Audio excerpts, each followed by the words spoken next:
तथा उपस्थित मेरे धर्म प्रेमी बंधुओं, मेरी माताओं तथा मेरी बहनों, आप सभी का प्रातः काल की इस धर्म सभा में और श्री भक्तामृत स्तोत्र की भाव यात्रा की पवित्र प्रवचन श्रृंखला में हार्दिक हार्दिक स्वागत करता हूं। आप सभी के उज्जवल भविष्य की मंगल कामना करता हूं। एक बार पुनः अपने सौभाग्य की कहूं या पुण्यवानी की कहूं,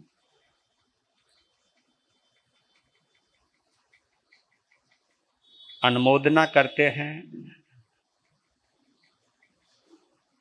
सराहना करते हैं कि जिसके प्रभाव से हमको जिन शासन और जिन वाणी और जिनेंद्र देव के बारे में सुनने का,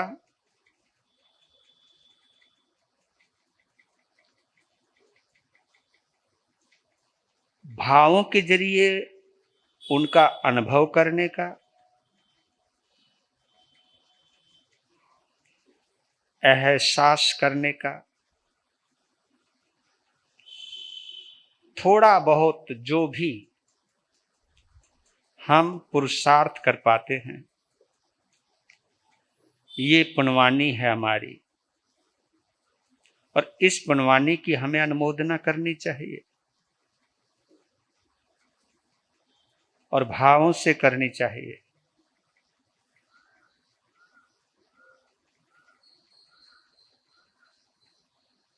यही पुण्यवानी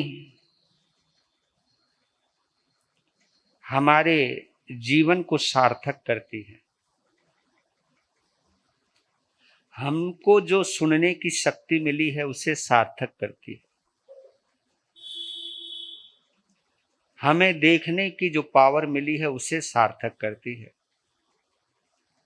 हमें बोलने की जो ताकत मिली है उसे सार्थक करती है।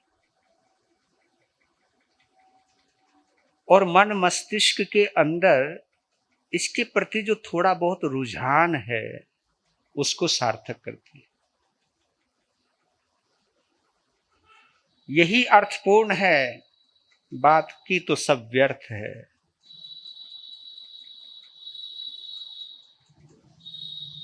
परमात्मा की चर्चा ही इस आत्मा के लिए बहुत जरूरी है।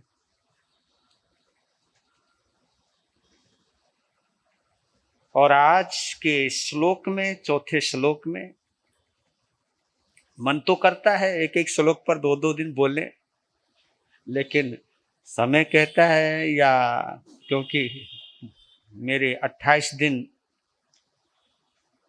अशोक बिहार के भी हैं,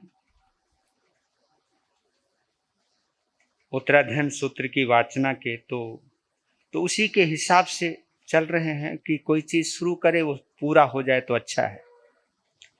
पूरा करने के भाव से ही हम किसी चीज की शुरुआत करते हैं।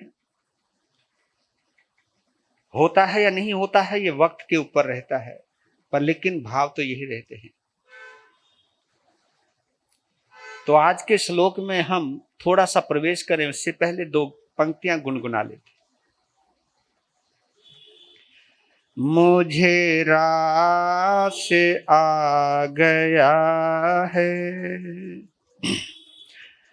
मुझे रास आ गया है, तेरे दर पे सर झुकाना तुझे मिल गया पुजारी, मुझे मिल गया ठिकाना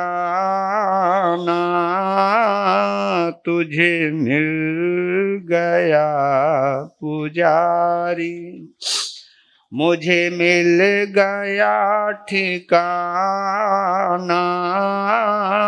मुझे राह से आ गया है, मुझे इसका गम नहीं है, कि बदल गया जमाना,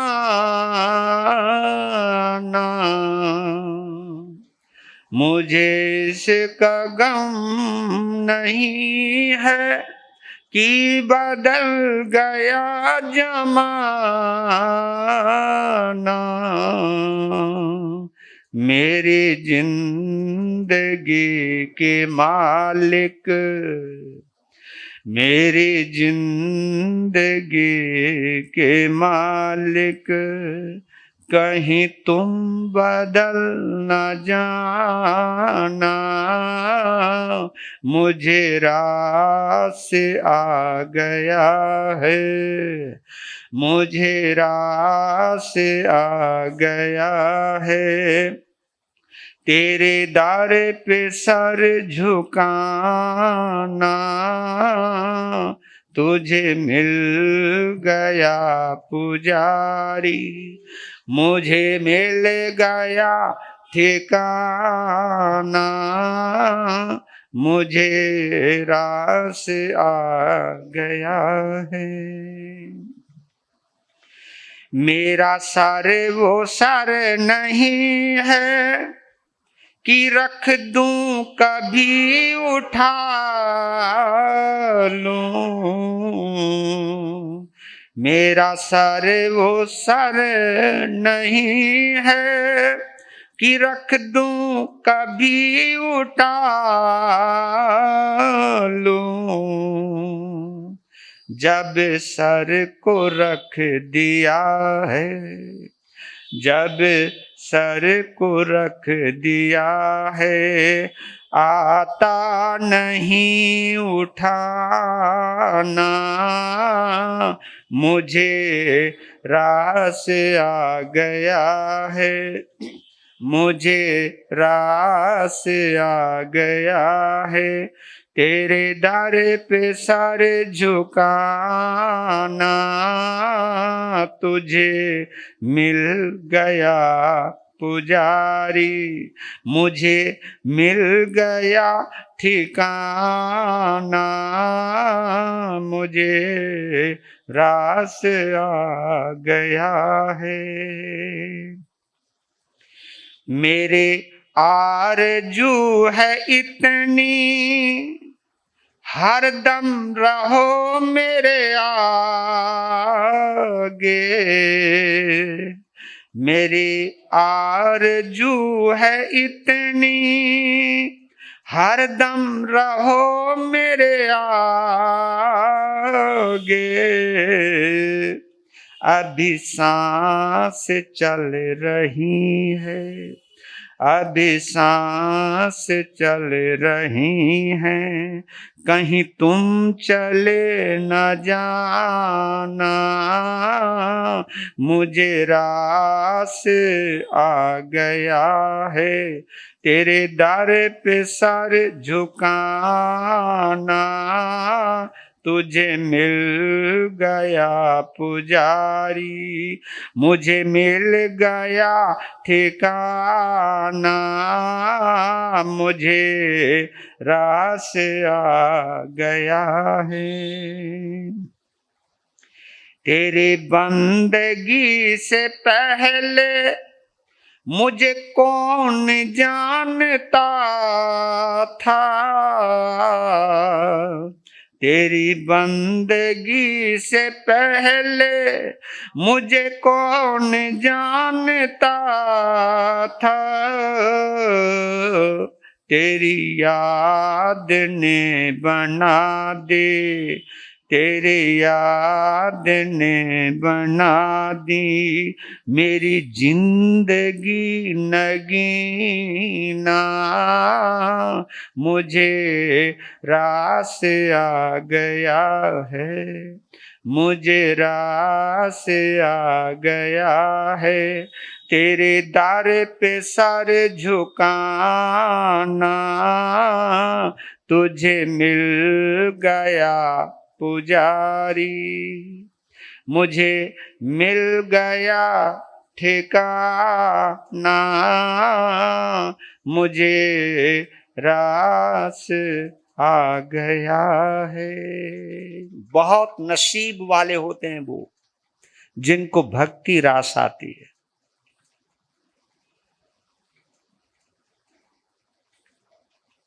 जिनको प्रभु में रस आता है।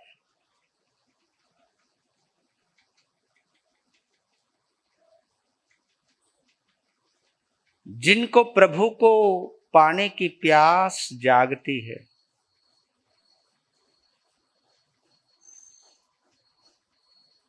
उनके आस पास रहने की भावना प्रकट होती है। यही भावना भक्ति बनती है और यही भक्ति हमें भगवान के पास खींचकर लेकर जाती है।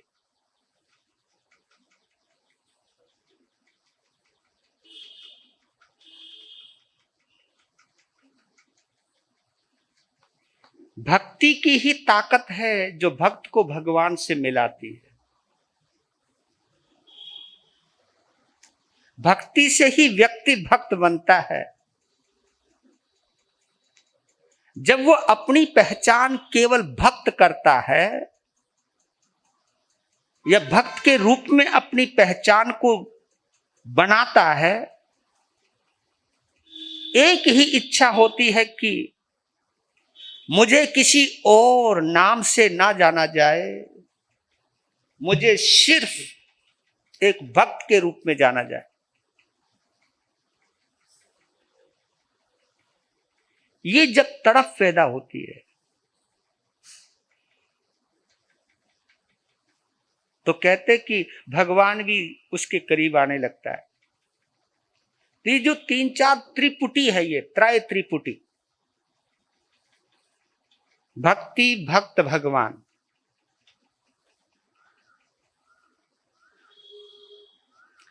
साधक साधना सिद्धि, ध्याता ध्यान ध्येय, ये जो त्रिपुटी है, जब हम अपने समग्र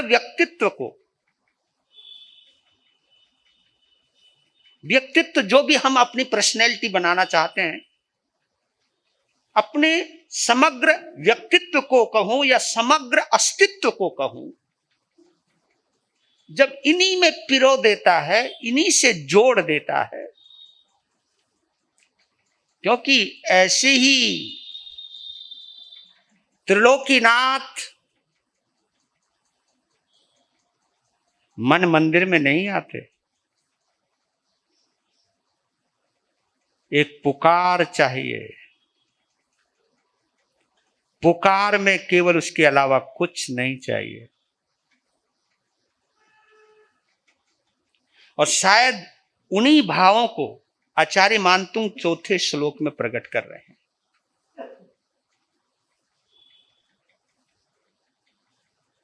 दो धाराएं हैं इस गीत के अंदर। उन दोनों धाराओं को समझने की कोशिश कीजिएगा। लो, पहले हम बोल लेते हैं, उच्चारण कर लेते हैं। श्रद्धा के साथ अपने अंदर थोड़ी देर के लिए आचार्य मानतुंग को प्रकट करने का प्रयास करें।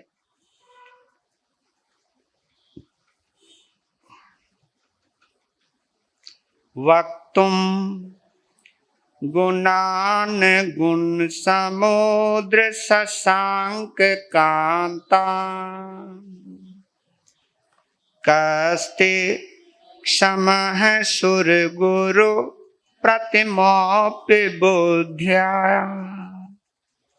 कल्पांत काल पवनो धत नक्र चक्रम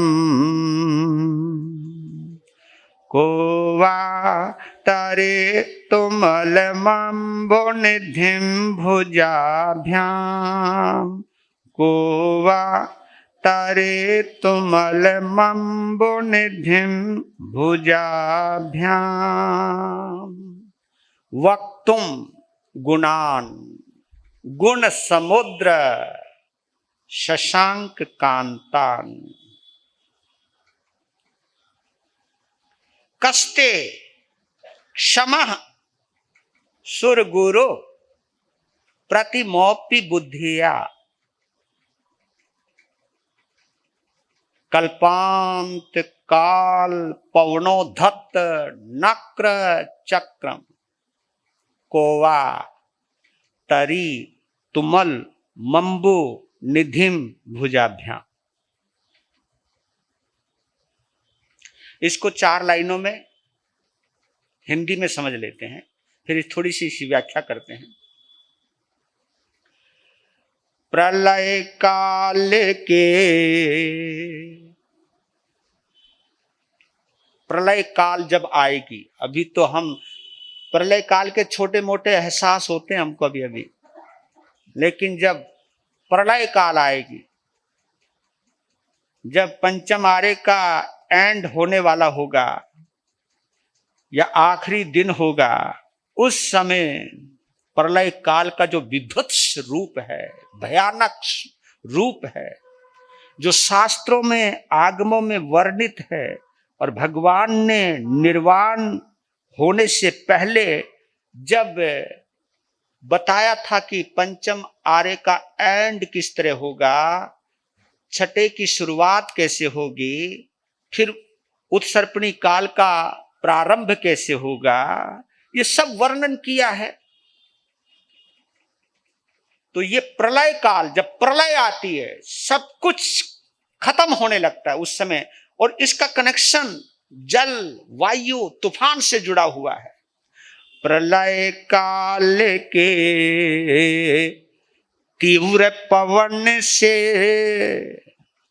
प्रलय काल के तीव्र पवन से क्रोधित मगरों से भरपूर, मगरमच्छ, क्रोधित मगरों से भरपूर अम्बु निधि को बाहुबल से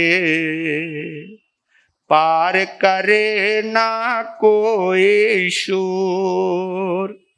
हे गुण सागर चंद्रकांतमय, हे गुण सागर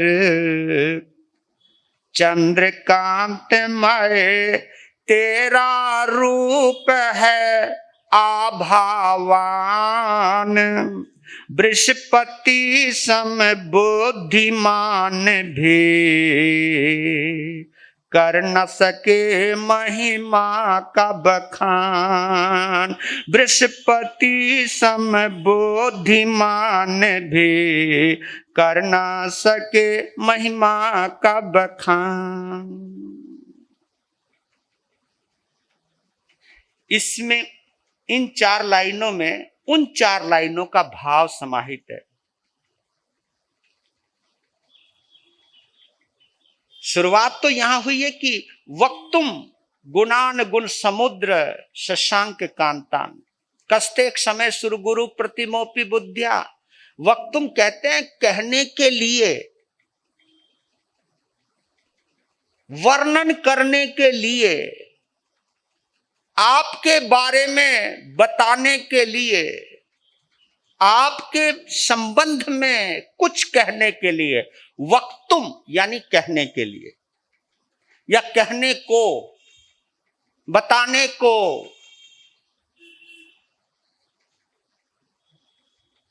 हे गुण समुद्र, वक्तुम गुणान गुण समुद्र।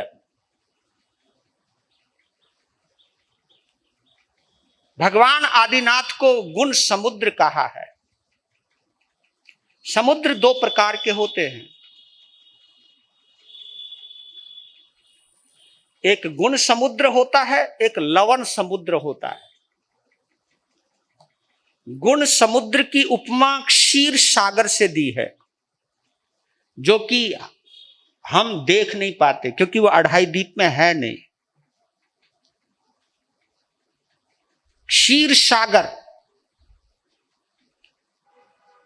जिसका जल ही दूध के समान होता है और दूध से ज्यादा मीठा और मधुर अमृतमय होता है, श्वेत रंग होता है उसका, जिसका नाम है क्षीर सागर।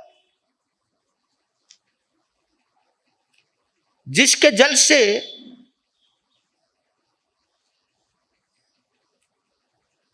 देखा जाए तो जन्म कल्याणक, दीक्षा कल्याणक और निर्वाण कल्याणक ये मनाया जाता है। उनके शरीर को जो नहलाया जाता है वो क्षीर सागर के जल से नहलाया जाता है।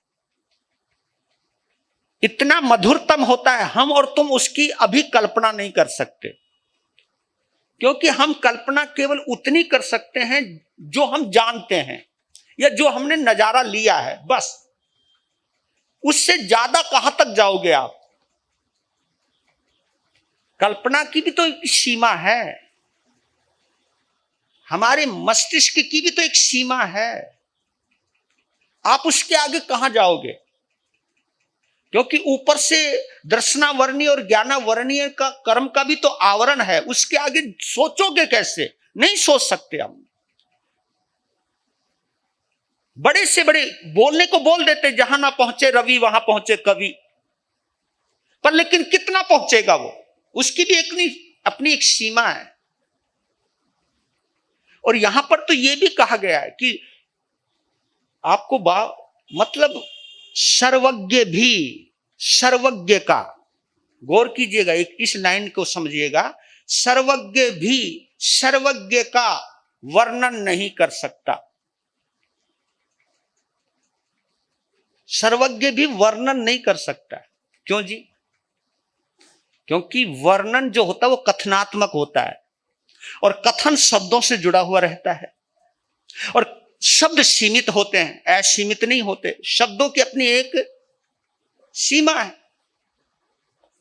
शब्दों की भी एक मर्यादा, उसके आगे तो शब्द भी नहीं जा सकते। तो कहते कि सर्वज्ञ भी सर्वज्ञ की अनंतता का वर्णन नहीं कर सकता। हां, अनुभव कर सकता है, देख सकता है, देख भी सकता है, अनुभव भी कर सकता है, लेकिन वर्णन नहीं कर सकता, क्योंकि वर्णन में शब्द लगते हैं। कथन यानी कहना, यह हमारी भाषा वर्गना के बाहर की बात हो जाती है। सर्वज्ञ भी सर्वज्ञ का कथन नहीं कर सकता, तभी बोल रहे हैं। अब हम अरिहंतों का वर्णन तो कर सकते हैं, पर लेकिन उसकी अपनी सीमा है, बस। हम उनका अनुभव नहीं कर सकते, हम उनकी अनंतता को देख भी नहीं सकते। हमारी तो लाचारी है कि हमको जितना पढ़ने को मिला है और बुद्धि ने जितना स्वीकार किया है, ज्ञानावरणीय कर्म ने जितनी इजाजत दी है, कि ज्ञानावरणीय कर्म के शब्द ने जितनी इजाजत दी है उसको कथन करने की, उसको बोलने के, हम तो अनुभव भी उतना ही कर सकते हैं, ज्यादा वो भी नहीं कर सकते। तो बोलते कि वक्तुम गुणान गुण समुद्र शशांक कांतान।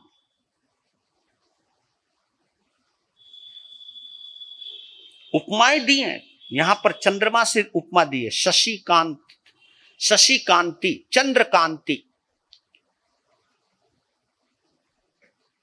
चंद्रमा की चांदनी, चंद्रमा की चमक, चंद्रमा की कांत, जो चमक है उसकी, चांदनी जो है, और वो भी पूर्णिमा की चंद्रमा की चांदनी। चंद्रमा के 3 गुण बतलाए हैं: शीतलता, सौम्यता और सुंदरता।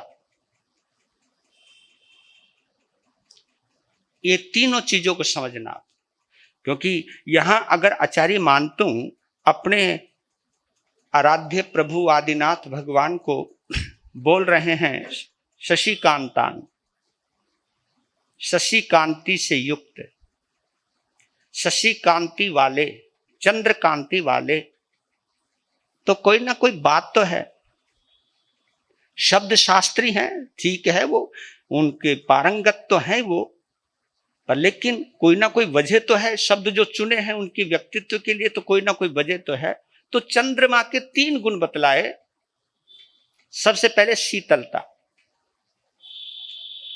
मोहग्रस्त व्यक्ति संतप्त रहता है, संतप्त। संतप्त यानी समझते होंगे मोहनीय कर्म हमें इतना व्याकुल कर देता है, आकुल व्याकुल कर देता है, उसी को हम संतप्त कहते हैं। संतप्त यानी तड़फ रहा है, जो फड़फड़ा रहा है, तड़फ रहा है, बेचैनी अनुभव कर रहा है। कई व्यक्ति मोहनीय कर्म में बहुत बेचैनी अनुभव करते हैं, बहुत बेचैनी अनुभव करते हैं। मोहनीय कर्म को ऐसे नहीं कहा कि आदमी किस तरह तड़पता है। कोई भी अनचाही घटना घटित हो जाए, आदमी बेहोश हो जाता है, एकदम अंदर चोट पहुंचती है और वो तड़फने लगता है, बेहोश हो जाता है। आप उसकी स्थिति को देखना, कभी कभी कुछ ऐसी घटना घटित हो जाए जिसे हम अनचाही कहते हैं, जिसके बारे में हम कभी कल्पना नहीं करते, कुछ ऐसा वज्रपात हो जाए जिसकी वजह से पूरा व्यक्तित्व का अंदर का अस्तित्व हिल जाए। यानी वही उसकी दुनिया थी, कहने का मतलब है जिसने ये सोच ली यही मेरी दुनिया है, यही मेरा संसार है, कहीं ना कहीं अटक जाता है। मोहनीय कर्म की प्रबलता बतला रहा हूं आप भी, मतलब कितना आदमी को वो अपने इतने अधीन कर लेता है, इतने वश में कर लेता है। अगर उसमें कुछ भी छेड़खानी होती है, आदमी तड़फ जाता है, तड़फ जाता है, बेहोश हो जाता है। आदमी जीते जी बेहोश हो जाता है। और उसके देखना अंग अंग किस तरह तड़फते हैं। ये शब्द बोल रहे वहां प्रभु कि मोहग्रस्त संतप्त व्यक्ति के लिए हे प्रभु आप शीतलता हो, ठंडी छाया, ऐसे तड़पते हुए व्यक्ति को एकदम शांत कर देते हो आप, शीतल कर देते हो आप। इसकी रहस्य बहुत है, मैं आगे इसको क्लियर कर दूंगा, अभी समझाने लेता है, समझ लेते हैं थोड़ा सा कि मोहग्रस्त व्यक्ति के लिए आप शीतलता प्रदान करने वाले हो, सौम्यता। हाँ, ये शब्द भी बड़ा है। सौम्यता का मतलब क्या है? सौम्यता का मतलब मैं बतला देता हूं। अगर आदमी क्रोध में हो तो भी वो सौम्य नहीं होता। सौम्य समझते होंगे ना? हाँ, सौम्य। हाँ, मायूस व्यक्ति, जो मायूस नहीं, मासूम व्यक्ति बड़ा सौम्य होता है। सौम्य जिसमें कोई छल और कपट नहीं है, छल कपट नहीं है, आल बल छल कुछ नहीं, वो सौम्य होता है। और सौम्य व्यक्ति की पहचान है कि वो भय रहित होता है। सौम्य वही रह सकता है जिसमें कोई भय नहीं है। और भय कहां नहीं रहता है? भय वहां नहीं रहता है जहां वो निर्भय रहता है। निर्भय व्यक्ति सौम्य होता है, सौम्य। वहां अशुभ लेशाएं नहीं रहती। कृष्ण लेशा, तेजो लेशा, नहीं कृष्ण लेशा, कापोत लेशा, ये जो अशुभ लेशाएं हैं जिनकी वजह से अशुभ ध्यान भी अशुभ हो जाता है। रौद्र ध्यान, आर्त ध्यान, ये जिन लेशाओं की वजह से आता है। आप देखना कि जब आदमी रौद्र रूप धारण करता है वो इतना भयानक होता है, पूछो मत। और डर के मारा आदमी इतना काला स्याह हो जाता है, इतना उदास, इतना मायूस हो जाता है कि चेहरे की रंगत उड़ जाती है। यह हाल हो जाता है। मतलब आर्त ध्यान में चेहरा उतर जाता है और रौद्र ध्यान में चेहरा उबल जाता है। एक उबल रहा है, एक उतर गया है। और सौम्य उसकी बीच की स्थिति है, जहां ना वो उबल रहा है और जहां ना वो मुरझाया हुआ है। वो जो बीच की चीज है वो क्या है? सौम्यता। इसको सौम्यता कहते हैं। ये सौम्यता प्राप्त होती है, ये चंद्रमा का गुण है सौम्यता। और सुंदरता तो है ही कि जब व्यक्ति शीतल हो जाए, सौम्य हो जाए, ओए होए, तब तो व्यक्ति सुंदर हो ही जाता है। सत्यम शिवम, ये वो चीज है सत्यम। क्योंकि जो सत्यवादी है वही शीतल रहता है, शांत रहता है, वही सौम्य होता है। इसको हम शिव कहते हैं। और वही सुंदर है, वही सुंदर होता है, वही असली सुंदरम है। तो ये इसलिए भगवान आदिनाथ को आचार्य मानतुंग ने बोला है कि वक्तुम गुणान गुण समुद्र शशांक कांतान कस्तेक समय सुर गुरु प्रतिमोपि बुद्धिया। सुर गुरु, देवताओं का जो गुरु है, उसको हम बृहस्पति कहते हैं। देखो गुरु तो दोनों ही है, बृहस्पति गुरु देवताओं का है और दानवों का, राक्षसों का गुरु हाँ शुक्राचार्य। और समझ गए होंगे, आदमी शुक्राचार्य जो होता है मदोन्मत्त होता है, मदमस्त होता है, वासना का प्रतीक होता है, रुद्रता का प्रतीक होता है, इच्छाओं का प्रबल धारी होता है, वो इच्छाएं महत्वाकांक्षी होता है वो। इसलिए राक्षस छीना झपटी करते रहते हैं, उनका आहार अशुद्ध रहता है, विचार अशुद्ध रहता है, उनके शरीर की बनावट भी बेढंगी हो जाती है, कुरूपता आ जाती है, क्योंकि वो दानव हैं, राक्षस हैं। वो इसलिए बोला गया होगा शायद। तो बृहस्पति जो देवताओं का गुरु है, ऐसे अनेक बृहस्पति मिलकर के भी कस्ते क्षमा कहते समर्थ, क्षमतावान। ऐसी किसमें क्षमता है, ऐसे किसमें सामर्थ्य है, चाहे बृहस्पति जितना भी ज्ञान क्यों ना हो।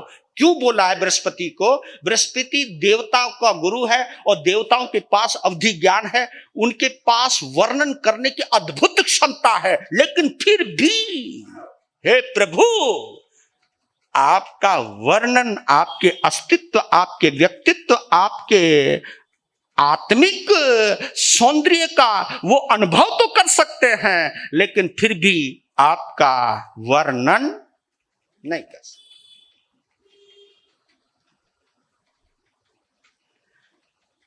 आपने देखा होगा विरथुई के अंदर भी एक गाथा आती है, से पन्नया अक्षय सागरे वा महोदही वावी अनंत पारे। से पन्नया अक्षय सागरे वा, आप प्रज्ञा से अक्षय सागर हो।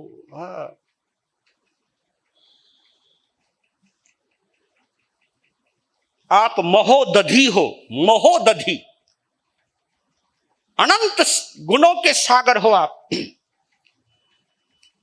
गणधर सुधर्मा स्वामी ने भगवान महावीर के आंतरिक और आत्मिक यात्रा करते हुए और उनके आत्मिक गुणों की संपदा का जब वो वर्णन कर रहे थे, तब कह रहने लग गए, से पन्नया अक्षय सागरेवा, अक्षय सागर जिसका कोई और छोर नहीं। ये शायद उसी से ही कनेक्टेड है, क्योंकि आपको मैं बतला देता हूं, भगवान को अनुभव करने के लिए भक्त का हृदय चाहिए, और भक्त का हृदय आते ही एक चीज और घटित होती है, अपने आप को सरेंडर कर देता है। क्योंकि भक्त समर्पण से बनता है। समर्पण का मतलब अर्पित कर देता, समर्पित कर देता। समर्पित का मतलब समान रूप से अर्पित करना, कुछ भी अपने लिए शेष नहीं रखना, और ये बता देना कि मेरे सामर्थ्य से बाहर है, जो कुछ होगा आपकी वजह से होगा, आप कर सकते तो होगा, मेरा सामर्थ्य नहीं है, मेरे अंदर इतनी ताकत है ही नहीं। जब इतना समर्पण आता है तब भक्त हृदय का निर्माण होता है। और शायद आपने एक शब्द पढ़ा हो, निर्बल के बलराम, निर्बल के बलराम। ये शायद इसलिए कहा गया है जिसमें ये होना कि हां मैं अपने बलबूते पे कर लूंगा। यही तो गड़बड़ हुई थी बाहुबली भगवान से। एक बंदा वही तो था जिसने एक गलत कल्पना कर ली थी, क्योंकि बल उनके पास बहुत जबरदस्त था।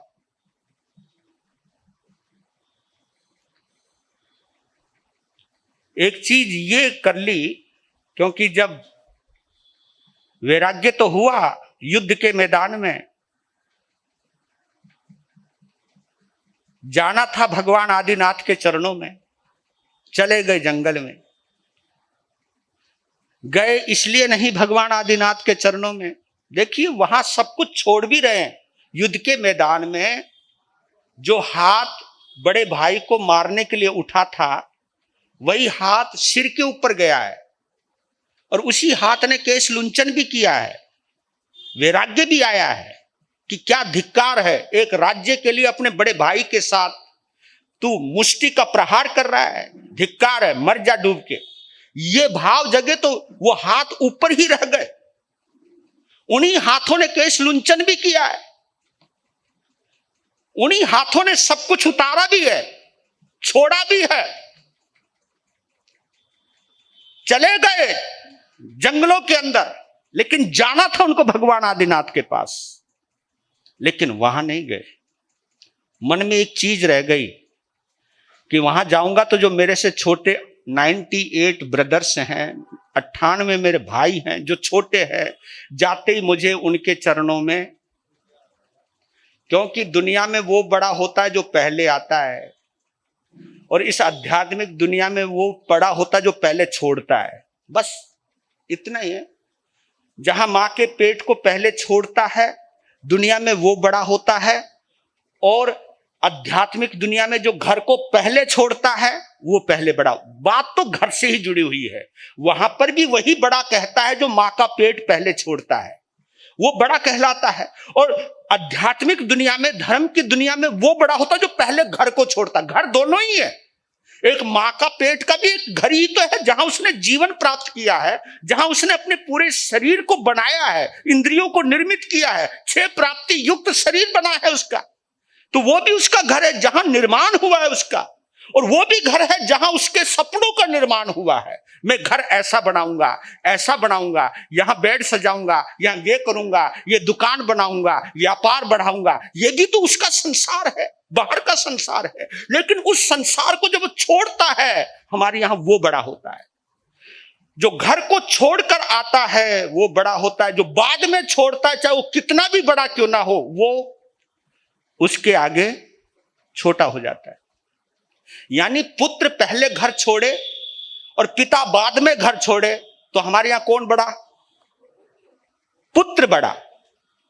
क्योंकि बाप से पहले बेटे ने घर छोड़ दिया, बाप से पहले बेटे में वैराग्य आ गया, बाप से पहले बेटे में मोहनीय कर्म का क्षय हुआ या कमजोर हुआ, मोहनीय कर्म कम किया, क्षोभम हुआ, तब उसको वैराग्य हुआ। जो हमारे यहां वैराग्यवान होता है वो बड़ा होता है।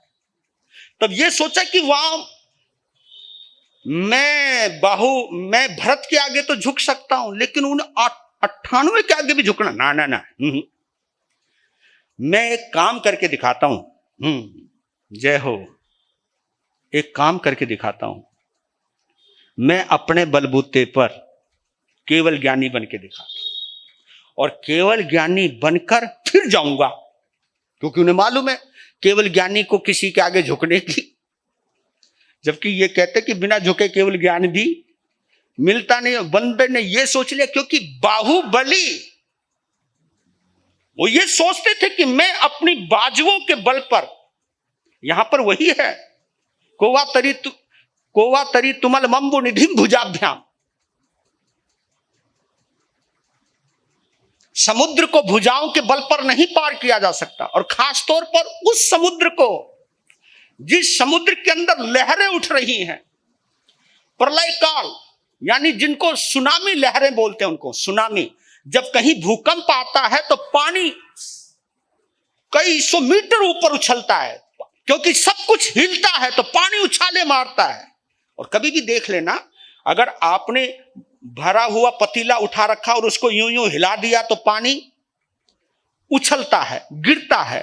तो धरती जब हिलती है, कंपायमान होती है, भूकंप आता है, तो सुनामी लहरें समुद्रों में आने लग जाती है।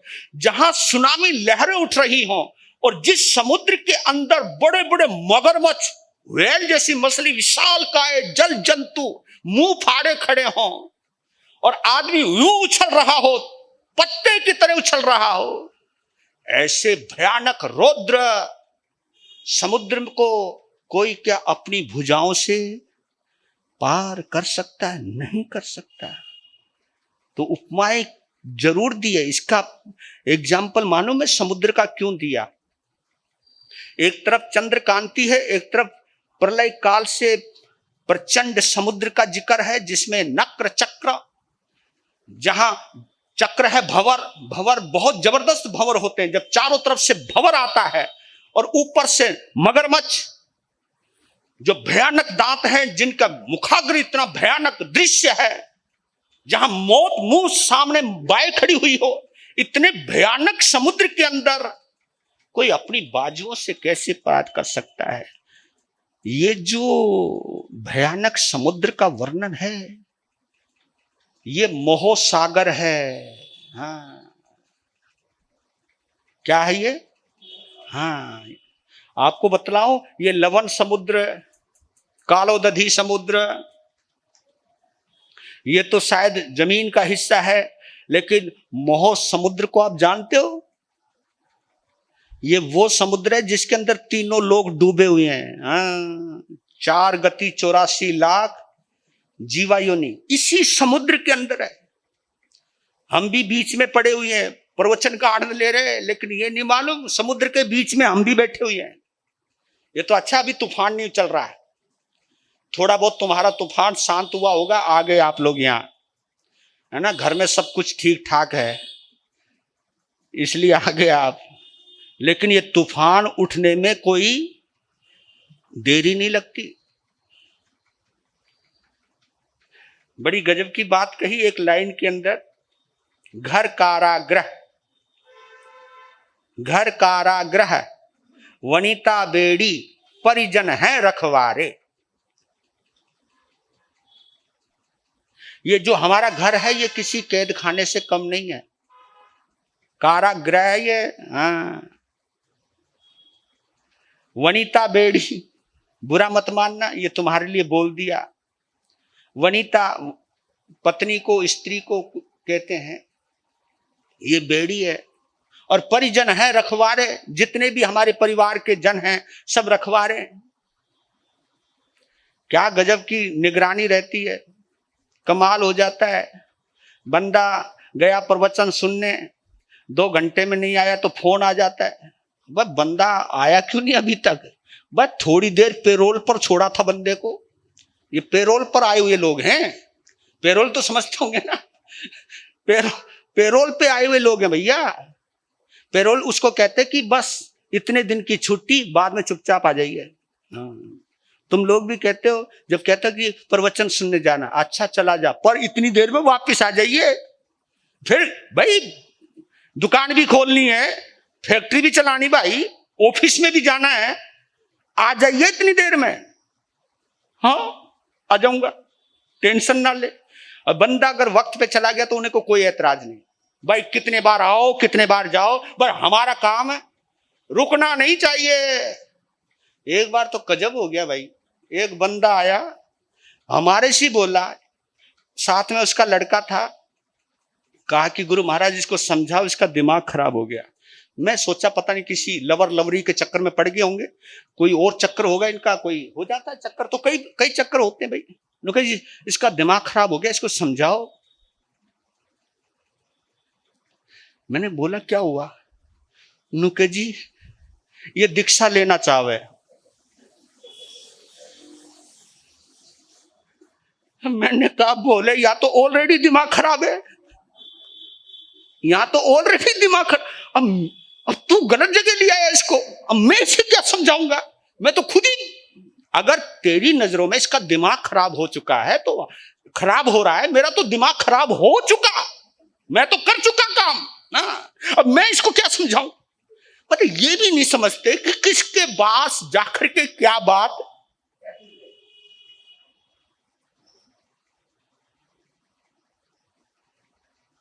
ये है भोलापन।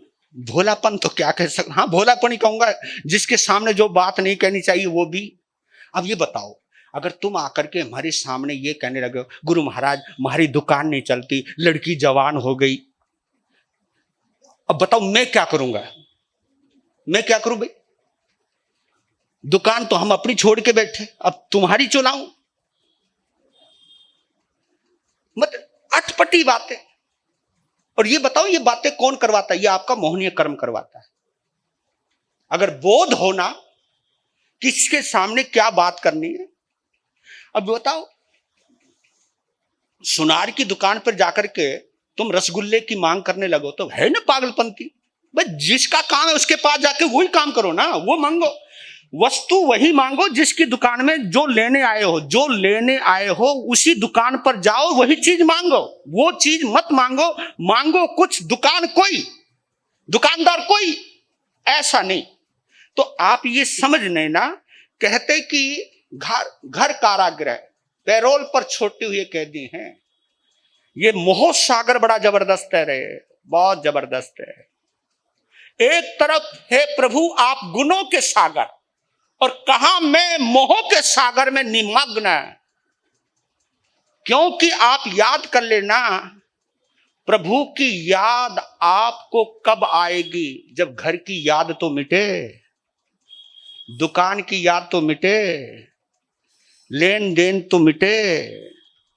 इतना झंझावात रहता है। आप कहो महाराज दुकान तो मिटती नहीं, क्या आना छोड़ दें? और मैं कह आना मत छोड़ो, क्या पता थोड़ा बहुत सुनते रहो कभी कुछ तो। पर लेकिन इतना है, इतना जरूर कर लो, जब स्नान करो तो पॉलीथीन पहन करके मत करो, समझ गए ना? आदमी अगर पॉलीथीन पहनकर शावर के नीचे नहा रहा है तो क्या वो भीगेगा? तो ये जो मोह की पॉलीथीन पहन करके हम आते हैं यहां, तो कम से कम। अब इसके लिए क्या बोला, मैं जयपुर के लाल भवन के अंदर, गुरुदेव भी थे उस वक्त, हम लाल भवन में गए। जयपुर का बड़ा प्रसिद्ध है लाल भवन, तो ऊपर प्रवचन होता है वहां। तो जीना है, ऊपर जाते तो वहां एक शब्द लिखा हुआ था, कृपया अपनी बुद्धि को वहीं पर उतारो जहां तुम अपने जूते उतार रहे हो।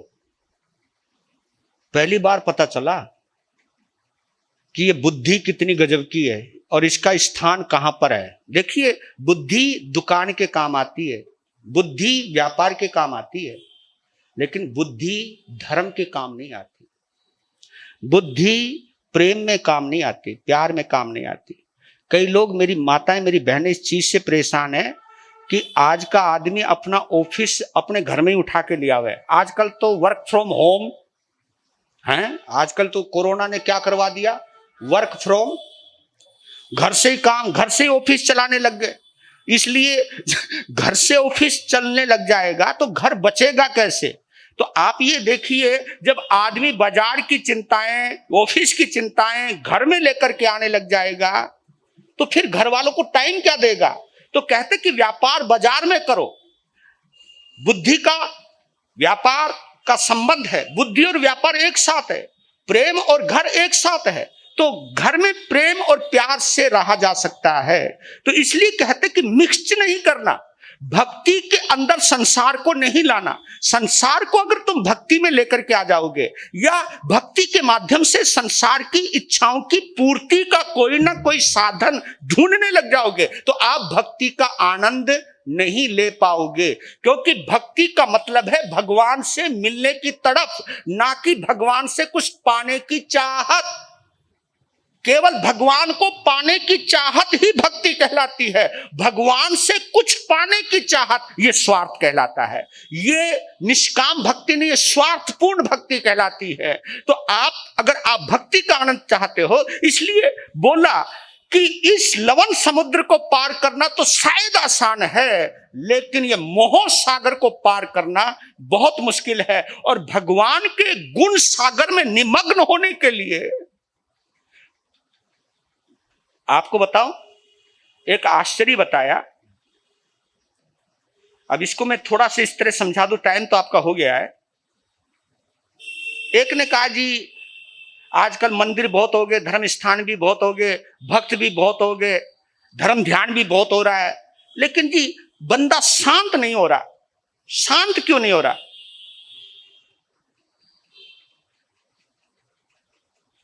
तो इसका क्या जवाब है? इसका एक ही जवाब है। एक गुरु से जब सवाल किया चेलों ने कि जी शांति नहीं मिलती, मजा सा नहीं आ रहा, वजह क्या है?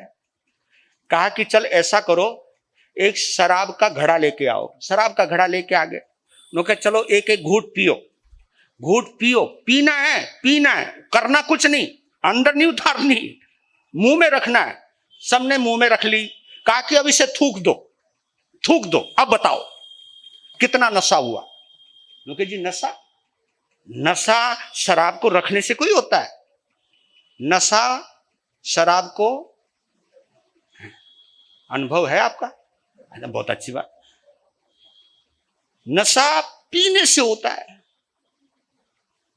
तो मतलब साफ है कि हम धर्म को या भगवान को या सत्संग को आंखों से स्वाध्याय करते हैं, कानों से श्रवण करते हैं और मुंह से बोलते हैं, बस।